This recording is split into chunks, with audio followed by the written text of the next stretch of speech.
हल्द्वानी के स्वराज आश्रम में कांग्रेस द्वारा आगामी 9 अगस्त से 15 अगस्त तक राज्य भर में निकाली जाने वाली भारत छोड़ो तिरंगा यात्रा की समीक्षा हुई। कार्यक्रम में प्रदेश अध्यक्ष करण महरा और नेता प्रतिपक्ष यशपाल आर्या सहित कई कार्यकारी अध्यक्ष रणजीत रावत और भुवन कापड़ी मौजूद रहे।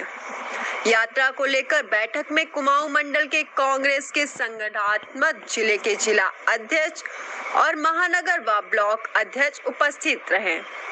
इस दौरान प्रदेश अध्यक्ष करण महरा ने कहा कि 9 अगस्त से पूरे प्रदेश में कार्यकर्ता प्रत्येक जिले में 75 किलोमीटर पदयात्रा करेंगे और रात्रि प्रवास करेंगे। साथ ही लोगों को कांग्रेस के आजादी के इतिहास और वर्तमान समय में महंगाई, भ्रष्टाचार और भर्तियों में घोटाले को लेकर जनता को जानकारियां देंगे। वहीं नेता प्रतिपक्ष यशपाल आर्य ने कहा कि आज जिस पार्टी ने देश को आजादी दिलाई उसके महत्व को लोगों को बताने की आवश्यकता है।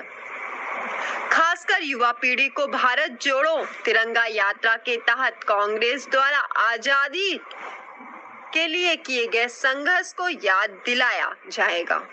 इसके अलावा उत्तराखंड में इस यात्रा के संयोजक पूर्व विधानसभा अध्यक्ष गोविंद सिंह कुंजवाल ने कहा कि पूरे प्रदेश में यह यात्रा 9 अगस्त से शुरू होगी और 15 अगस्त तक चलेगी।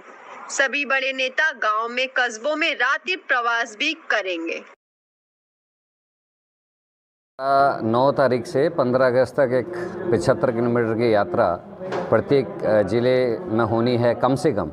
और ये इसका मंतव्य है कि जो कांग्रेस की विचारधारा है उससे स्वतंत्रता संग्राम के आंदोलन की जो विभूतियों को लोग भूल गए हैं उनको दोबारा से लोगों को याद दिलाने के लिए, और ख़ासकर इसमें फोकस हमारा युवा की तरफ है। जो युवा जिसको इतिहास की अच्छे से जानकारी नहीं है या जिनको भटका दिया गया है, उनको मुख्य धारा से जोड़कर राष्ट्रीयता की भावना उनके अंदर कैसे हम पैदा करें और राष्ट्र के लिए क्या आवश्यक है उनको भी लाएंगे।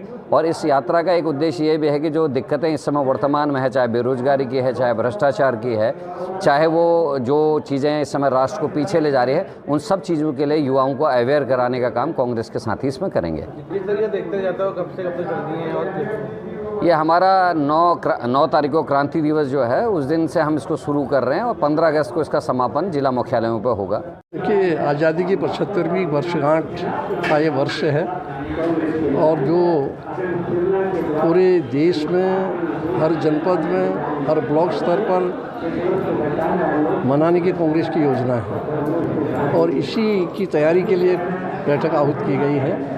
और कांग्रेस ने ये तय किया है कि हमारी हर जनपद में 75 किलोमीटर यात्रा चलेगी।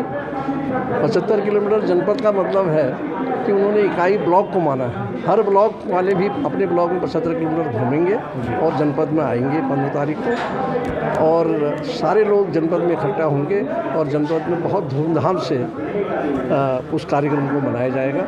और इसमें कल्चरल प्रोग्राम भी होंगे, आज़ादी की बात भी बताई जाएगी, वर्तमान परिस्थितियों पर भी चर्चा होगी। ये सारी चीज़ें उस कार्यक्रम में होंगी और रंगारंग कार्यक्रम भी होंगे। देखिए, भारत जोड़ो एक विचारधारा है और कांग्रेस की विचारधारा है जो सर्वधर्म समभाव है, जो भारतीय जो हमारी संस्कृति है, धर्म, मजहब, जाति, बिरादरी, समुदाय, संप्रदाय का एक हमारा एक गुलदस्ता है। आज उसको सजोकर रखने की आवश्यकता है, उसको संवारने की आवश्यकता है। देश से बांटने की कोशिश हो रही है, जिससे साम्प्रदायिकतावादी ताकतें सिर उठा रही हैं, जिससे डर और भय का माहौल है। और हमारी नेता श्रीमती सोनिया गांधी जी ने